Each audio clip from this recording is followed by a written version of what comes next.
আসসালামু আলাইকুম সবাইকে।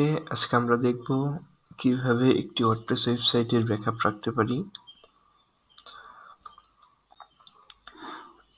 সর্বপ্রথম আমরা প্লাগইনে চলে যাব। প্লাগইন থেকে অ্যাড নিউতে যাওয়ার পরে আমরা এখান থেকে লিখে সার্চ দিব অল ইন অন। লিখে সার্চ দিলে আমরা নিচের দিকে এই প্লাগইনটি পাবো, all in on WP migration. Simple এখান থেকে ইনস্টল করব, এবার অ্যাক্টিভেট করব।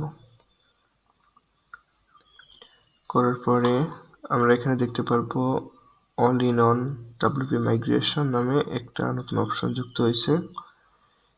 আমরা যদি ওয়েবসাইটের ব্যাকআপ রাখতে চাই সেক্ষেত্রে আমাদের সর্বপ্রথম এখান থেকে এক্সপোর্ট অপশনে যাইতে হবে। এক্সপোর্ট অপশনে যাওয়ার পরে এখান থেকে ফাইল সিলেক্ট করে দিব।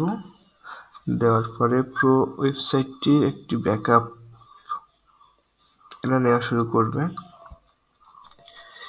এটা 1 মিনিটের মতো সময় নিয়ে থাকে, 1 থেকে 2 মিনিটের মতো।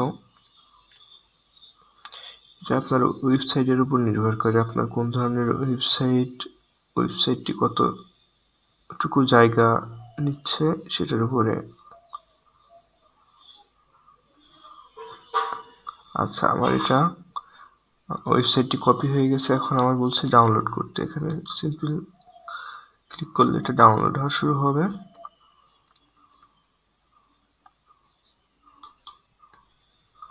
হ্যাঁ, এখানে ডাউনলোড হওয়া শুরু হয়েছে।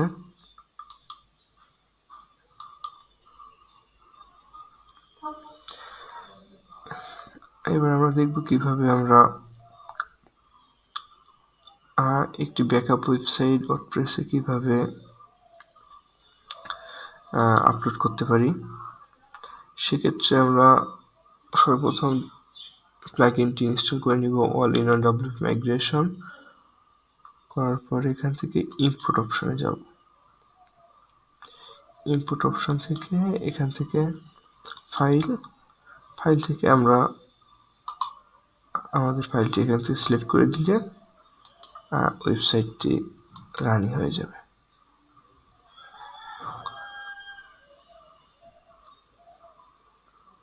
আশা করি সকলে বুঝতে পেরেছেন। ধন্যবাদ।